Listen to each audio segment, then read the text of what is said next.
Welcome to Screw the Commute, the entrepreneurial podcast dedicated to getting you out of the car and into the money. With your host, lifelong entrepreneur and multimillionaire, Tom Antion. Hey everybody, it's Tom here with episode 109 of Screw the Commute podcast. Today I'm going to talk about insurance. With all the tips I've got for you, I've also invited two insurance professionals that have provided some really great tips and a couple of websites you're going to want to keep track of, especially if you have a claim. And I'll introduce you to them a little later. Now, the last episode was 108, Dove Barron. He was named one of the top 100 motivational speakers, and he and I, listen to this, were semi-naked in a hotel hallway in Los Angeles, and we'll tell you why in that episode 108. Now, I've got a big freebie to thank you for listening to this podcast. It's my $27 ebook, How to Automate Your Business. And just one of the tips in this ebook has saved me over 7 million keystrokes. And I just might have something else there for you when you visit screwthecommute.com/automate free. screwthecommute.com/automate free, and you'll get you'll get 2 ebooks. I'm going to let you be surprised on the other one. Now, our podcast app is in the iTunes store. You can also go to screwthecommute.com/app, where we have complete instructions to show you how to use all the fancy features so you can take us with you on the road. And we have all kinds of really laid out instructions. If you're not used to using apps or podcast apps, it'll do all kinds of cool things. So screwthecommute.com/app. Now, if you would be so kind, if you like what you hear on these podcasts, please visit iTunes and leave us a review and a rating. It really helps out the show. And also, please tell your friends about the podcast. The more successful it is, the more freebies I'll be given away to our faithful listeners. All right, our youth program is in full swing. We're looking for young people that are doing entrepreneurial things. And when I say young, it's up to about, let's say the early 20s. If they're older than that, they might be a candidate for our regular podcast. So if you know anyone, they can get in touch with me at orders@antion.com to see how to apply to be featured, maybe be featured on an episode of Screw the Commute Special Youth Edition. Now, our on-demand TV channel is up on Roku TV and Amazon Fire. The first channel I've put up is the Public Speaking channel. And we've got several others coming: Brutal Self-Defense, Protection Dogs Elite, and various internet marketing channels. Now, if you have a Roku device or an Amazon Fire Stick, it's a really good deal. You can get thousands of channels, and you can hook up your Netflix and your other favorite channels through the same device. So my channel, I've got about $100,000 worth of free training on the channel. So just search for the Public Speaking channel. Now, let me ask you, I wonder, would you like to lose anywhere from $85,000 to $340,000? Well, maybe not, huh? Well, if you're looking for higher education for yourself, your children, your nephews, your nieces, or anybody you know, maybe your neighbors even, that's very likely what might happen to you. So I'm on my hands and knees here begging you to listen to the webinar on higher education at screwthecommute.com. And you can also download the MP3 file if you just want to listen to it on the road, or you can watch the webinar. And it's under free webinars over at screwthecommute.com. And of course, I'll have it in the show notes for today's show. Check it out, but be prepared to be mad, because when you see what these colleges are doing to you and your kids, you're not going to be happy about it. All right, let's get to the main event, the exciting topic of business insurance. Wow, I'm getting goose pimples. Well, it might not be that exciting to talk about, but if you don't have it, and even if you do have it, things can get exciting real fast when someone makes a claim about your business, or your business is involved even remotely in damage to someone or someone's property. Plus, something or someone could damage you or your property. You'll be excited about that too, I can assure you. Let me tell you about a slang insurance term. It's called going bare. And that's a term in insurance circles, which means you have chosen to take the risk and feel like if you do have a claim, it's cheaper to pay the claim than it is to pay the insurance premiums that you may never use. Now, if you feel like that, you're either a giant company who has enormous resources to pay a claim and a giant team of lawyers who are great at knocking down the claim, or you're a risk taker that is willing to get wiped out if something goes wrong. Now, stop and think, which one of those applies to you? I mean, chances are you don't have the assets and cash of a giant company, or you wouldn't be listening to this show. So going bare as a small business, man, it's risky. And, it's very risky business. And I'm not talking about the old Tom Cruise movie. I mean, going bare gives you the unwanted potential to lose everything overnight. And I personally don't want to be in that situation after working so hard for so many years. Also, the more successful your business is, the more you are a target for lawsuits. Many people feel they can make a claim and you'll just settle out of court to avoid a long and drawn-out legal battle. And it doesn't matter whether the claim is justified or not. If it's made, you have to deal with it. Having insurance means usually the insurance company has to deal with it, and the odds are they're much more powerful and able to do it than you are. And yeah, I know they may choose to settle and pay even if you didn't do anything wrong and the case was BS.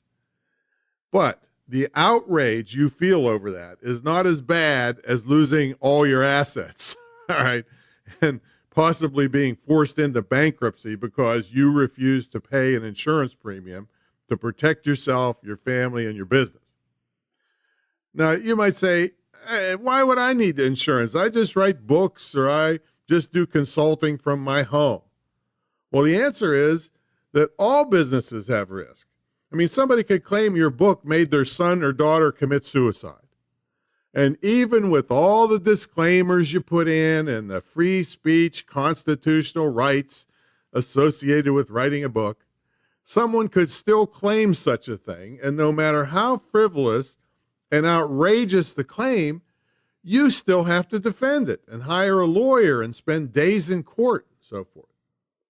Now, it's the same with consulting. I mean, someone could claim your advice ruined their business and they sue you. Even with good consulting agreements that are supposed to protect you, again, if someone claims something, no matter how crazy, you have to defend it. And defending anything costs money, time, and emotional turmoil.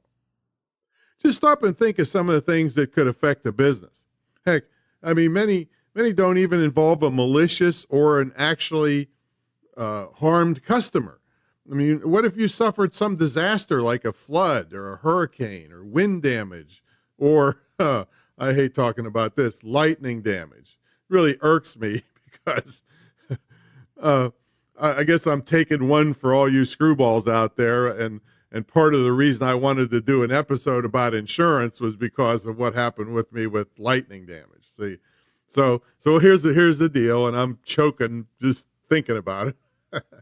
But my retreat center had a direct hit by lightning, and it was so intense it blew right through my surge protectors. It's not like I was being negligent. I mean, it blew out my big screen TV, my printers, several computers, and a bunch of other stuff. And it was about $6,000 in damage in all. So I texted Jen, my bookkeeper, and told her to make an insurance claim. And now I'm really sick about telling you this next part, which was totally my fault. I was too darn busy to read my policy when I signed it. And when she filed the claim, we found out I had a $6,000 deductible. Oh, I'm crying right now thinking about it. I had to pay to replace all my stuff. All right. Don't let that happen to you. So here's some other things that could happen that don't even have anything to do with a customer problem. What if you're driving to a customer's home or place of business, or maybe you're just picking up some supplies and you have an accident? And it doesn't matter whose fault it is. What if someone slammed into you, which caused you to run into or even over someone, maybe a pedestrian? The damages could exceed your normal auto insurance. In other words, you weren't at fault at all, but now you're in the middle of a massive mess. Let's take it to another different level. And this could apply whether you have employees or not. Let's say you have an employee, or you accidentally use a copyrighted piece of material and get sued for copyright infringement. I mean, maybe it's just a photo. Hey, that's a federal lawsuit, right? What if an employee steals something from the business, or even steals your identity? I mean, I knew a business owner once where her receptionist took the business owner's information and applied for credit cards. And she spent a couple $1,000s before she got caught. Hey, guess what? The police wouldn't even do anything about it unless it was more than $3,500. So the receptionist didn't even get arrested and was free to do it again to her next employer. All right, what if an employee, contractor, or customer gets hurt while on your property or working for you? Yeah, there's workman's comp, but what if any one of them sues for negligence on your part or something like that? And here's another issue many partnerships ignore until, of course, it's too late. What happens if one of the partners dies? The company could fold if there's not enough money to pay someone to do that partner's duties. Or, wow, even worse, to pay off that partner's heirs, which most likely you do not want coming in to try to help you run the business. Or worse yet, they make you miserable because they're both clueless and overbearing in trying to run the business. Right? So there's insurance for that. You know what they say, there's an app for that? Well, there's insurance for that. And what if your product hurts someone, or at least the person claims it did?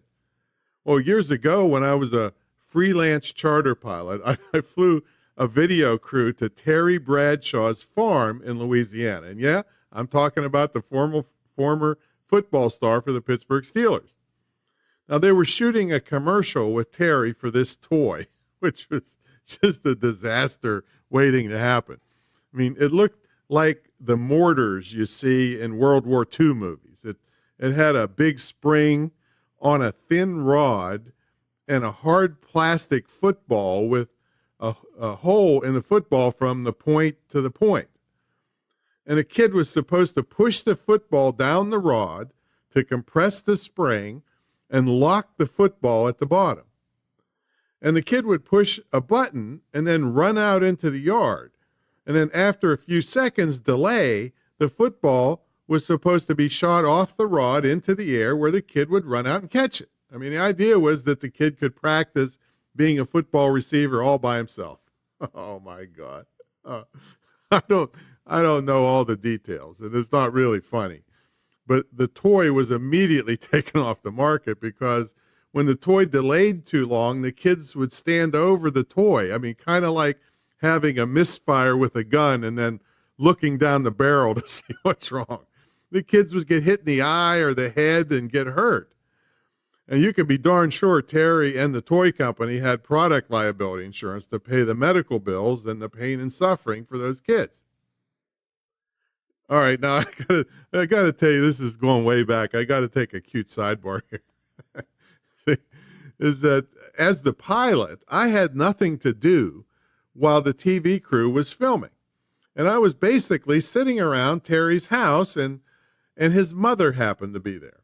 And I remember that she was the sweetest lady, and she was offering me stuff to eat and drink, and she really didn't have much to do either. And so she just struck up a conversation with me. And what really cracks me up is, you know how how Super Bowl champs and many celebrities are just bigger than life, right?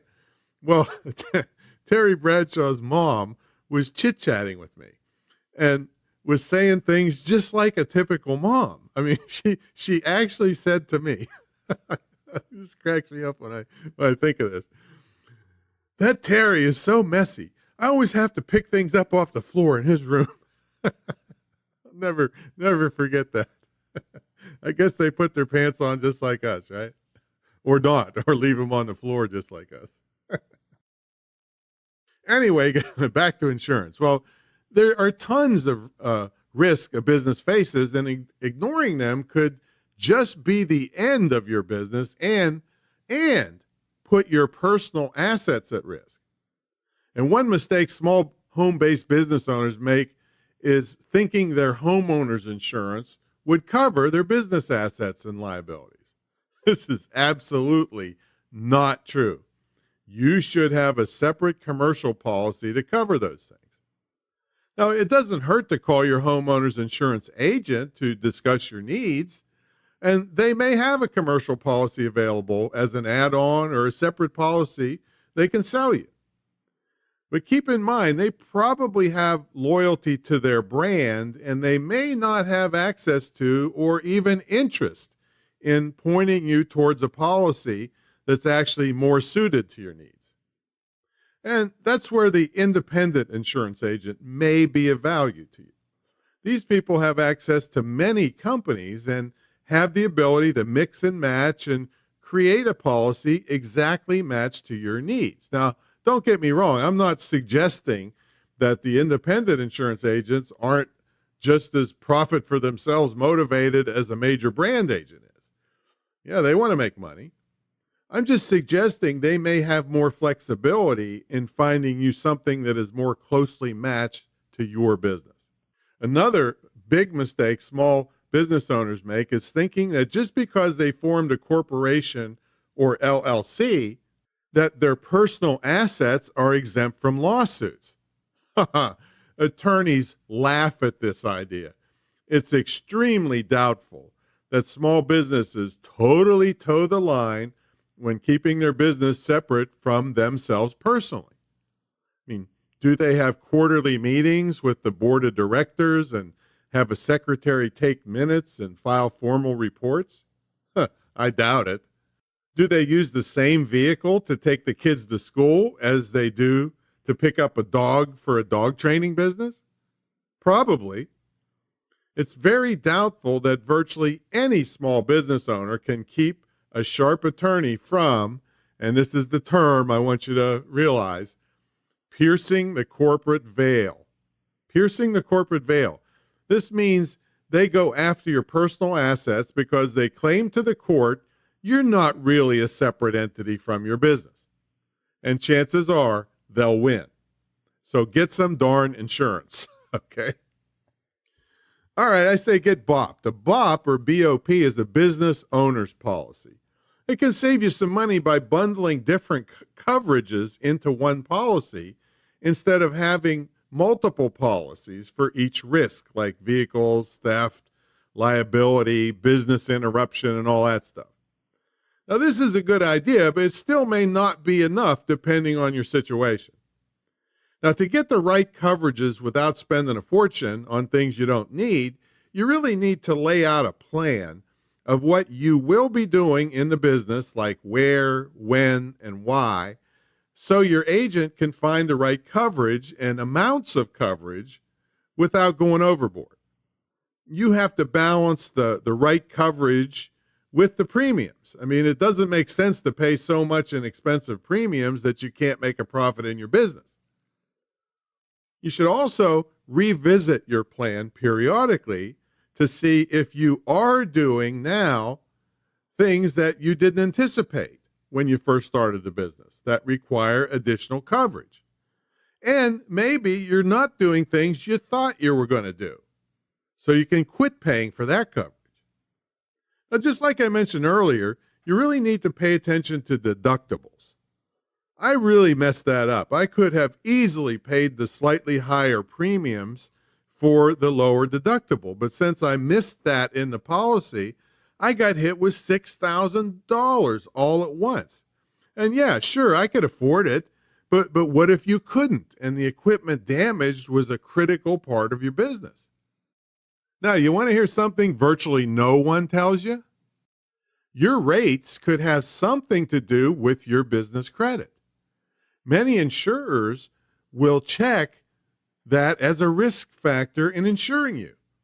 Now, I can only guess that maybe people with bad credit are more likely to commit insurance fraud by submitting false claims, or maybe the insurance companies think people that can't even handle their credit can't handle their business that well. I'm sure the insurance companies have tons of data and figures that support poor credit risks are also poor insurance risk. I mean, who knows? They're certainly not going to tell you their reasoning, but pretty much all of this boils down to the fact they want to make the highest premiums with the least risk. And you want the best coverage with the lowest premium. So keep that business credit good. Now, I also want to mention I found a great article called 25 Mistakes Small Business Owners Make with regard to insurance. And it had tips I hadn't even thought of that I need to address as my business keeps growing. And I'll have a link to that in the show notes. Now, before I go some of the basic terms you should be familiar with, I want you to listen to our first guest insurance professional who will tell you about the risks you encounter every time you get into your vehicle to drive somewhere either for personal reasons or for business. Hey, this is Joe Kaufman over here with Farmers Insurance, and I run a full-service agency here in St. Peter, Missouri. So, thank you very much, Tom, for giving me the opportunity to talk a little bit about insurance and educate people, which is what we love to do. And I want to talk about real quick about auto insurance and liability limits. So I'd say 9 times out of 10 when I'm going over a policy or proposal with somebody and ask them if they know what their liability limits mean in case they were in an at-fault accident, they say no. So I'll cover that here. So it goes anywhere from your state minimums all the way up to $1 million worth of coverage. And what that means specifically is that's how much your policy is going to pay out if you're in a bad accident where you're at fault. So let's say, for example, 5,100. If you have 5,100, that means your policy will pay up to $50,000 per person for any medical bills, time off work, or anything like that the accident caused. And then 100 means up to $100,000 per accident if there's more than one person injured. So we all do know with medical bills, it can be pretty expensive. If you're in the hospital for any amount of time, you can rack up a pretty heavy bill. So if you get in a bad accident and you don't have the right limits, you're just looking for a cheap policy and save money monthly, there's a good chance that bad accident can cost you thousands upon thousands out of pocket. So for example, you have the 5,100 coverage. You hit somebody, they go in the hospital, they're in there for 3-4 days, rack up, let's hope there's not a surgery involved, but rack up a $80,000 medical bill. That means the policy maxed out at 50, and there's $30,000 that they can come after you with. They can sue you, go after any of your assets or anything like that. Homeowner, they can put a judgment on your house. They can't garnish wages. Also, when it comes to lawyers, they're going to take those cases all day long. They'll do it for free. These lawyers will, because they know there's a good chance that they're going to win it, and they just take it out of whatever the settlement is. So it's very important to make sure you do have a good agent who's going to make sure you have the right coverage. If you got debt up to your eyeballs and somebody could sue you all day long and they're not going to get anything, that's what the low limits are made for. If you're a homeowner, I do not recommend anything less than 100, 300. You probably need what they call an umbrella policy, which is like lawsuit insurance. Typically, it's $20 a month. It covers you all the way up to $1 million, but it'll cover the big stuff. Feel free to reach out to me with any questions, 636-293-9498. I don't care whether I'm your agent or not. I always like to be a go-to source for any insurance questions at all. And just want to say, thanks again, Tom, for giving us the opportunity. It's Joe Kaufman with Kaufman Insurance Agency, and hope all's well. Take care. Thanks, Joe, for that great explanation on liability limits. Now, hey, folks, do you know what colleges and universities are doing? According to gradeinflation.com, they're raising grade point averages to make it look like they're doing a better job of teaching when there's a mountain of evidence that they aren't. I really want you to watch the eye-opening higher education webinar at screwthecommute.com/webinars. Hey, we also put it on audio for you too, so if you want to take it with you on the road or just listen on the site, you don't have to watch. But you could save yourself and possibly your loved ones, friends, and neighbors hundreds of thousands of dollars of debt when you go for higher education or when they go for higher education. And also check out imtcva.org, which is my school, and learn how you can have a lifestyle business in as little as 6 months. All right, now before I introduce our other insurance professional, who also has some great tips, I'm going to go over some basic terms that you should be familiar with when dealing with small business insurance. And this is by no means a comprehensive list. I mean, there are hundreds of terms in insurance policies. When you run across them in a policy, go look them up and make sure you understand what you're agreeing to. All right, the first term is professional liability insurance, also known as errors and omissions insurance. This is if you do professional services like consulting, writing, coaching, and things like that. You need coverage for negligence or maybe libel or slander, copyright infringement, and things that aren't like building a deck or some physical labor. All right, now general liability insurance. Now this is like if a third party gets hurt or injured at your place of business, or maybe you are at someone else's house or place of business and maybe you damage a piece of equipment or stain a rug or break a window or stuff like that. That's general liability insurance. Now, here's the one that makes me sick again, deductible. This is the amount of the claim you have to pay before the insurance company kicks in. Now, if you had a $6,000 claim like I had, and the deductible was $500, I would have only had to pay the first $500 of the claim, and the insurance company would have paid the $5,500. Because of my dumbness, I got diddly squat, and I had to pay everything. All right. Don't let that happen to you. Pay attention to that. All right, a rider, also known as an endorsement. Well, this is a clause added to an insurance policy to modify it in some way. If you have some specific thing about your business that is unique, that you want included in the policy, it would require a rider to address it. So there's no question about it being covered or not. Now, another thing is called an exclusion. This is a statement in a policy that specifically identifies a risk that is not covered by the policy. Now, you might see this in a homeowner's policy that doesn't cover floods or aggressive breeds of dogs. I mean, now in my area, we have to buy separate flood insurance, and my homeowner's policy specifically prohibits bite-trained dogs. So I had to get another policy for my protection dogs. And by the way, if you'd like to have family or business protection dogs, check out protectiondogselite.com. How'd you like I snuck that little ad in for my dog company? Anyway, make sure you understand what your policy does cover and what it does not cover. And I know you want to write that down, protectiondogselite.com. All right, unemployment insurance. This is a term you hear when you're an employer. This is a program run by both state and federal governments to give temporary assistance to people out of work. This is taken care of as part of your payroll taxes when you have employees.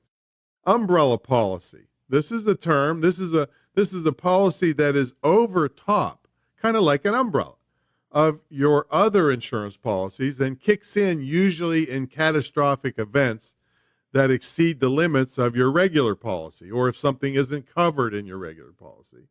And you can have different riders and exclusions. Now, I want to bring on an insurance professional who looks at things a little differently than an insurance agent who sells you insurance. She's in charge of an organization of professionals whose job it is to maximize your claims so you get paid more from your insurance company. Public insurance adjusters are advocates for you, the policyholder. Now, before you decide to engage a public insurance adjuster, make sure they're a member of an organization like Nancy's, who I'm going to bring on in a second, that are ethical and capable of working on your behalf. So let's bring on Nancy Dominguez. Hi, it's Nancy Dominguez from the Florida Association of Public Insurance Adjusters. Tom asked me to give you some tips on insurance and financial recovery for small businesses after an insured loss, like a hurricane, tornado, fire, or flood. I've been the managing director of FAPIA for about 8 years, and I've been helping policyholders with their claims for almost 30 years.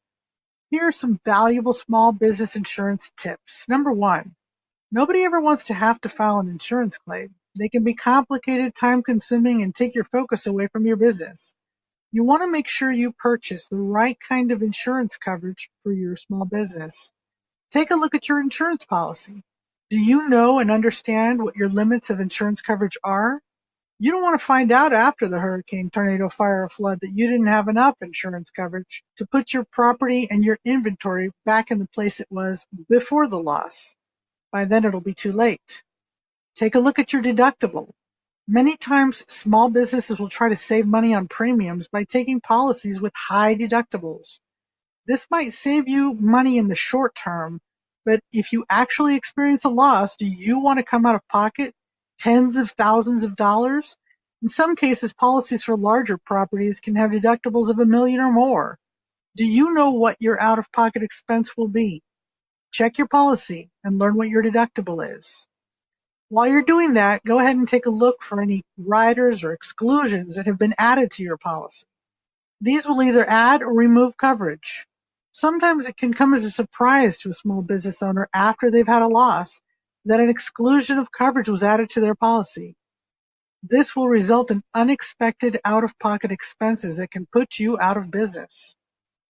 Business interruption insurance is one of the most essential coverages and most overlooked coverages that any small business owner can purchase.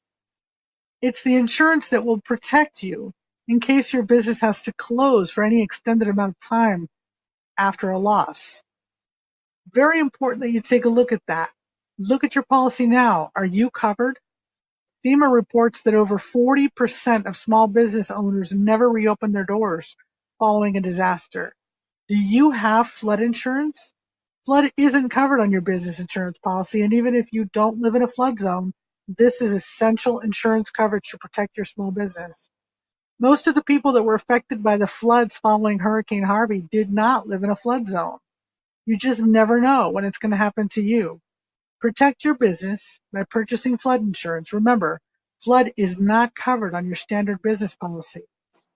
Have a disaster recovery plan in place. Most small business owners have not taken the time to prepare a plan to relocate operations after a catastrophic loss. Every business owner should take a moment and research the steps that they should take following a loss. Visit ready.gov for more information and important tips for preparing your emergency business recovery plan.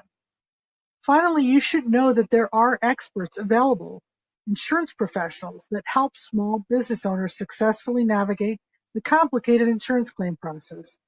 It's common knowledge that you're not going to get everything that you want from your insurance company unless you fight. You should know who your local trusted public insurance adjuster is. The Florida Association of Public Insurance Adjusters has a geocoded map of our nearly 600 members across Florida and the nation. We recommend you always choose a member of the Florida Association of Public Insurance Adjusters to assist you with your claim.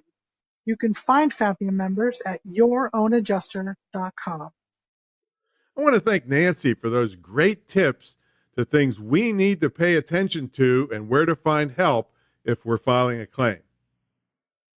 Now, before we hang it up on this episode, there's one other topic I want to cover.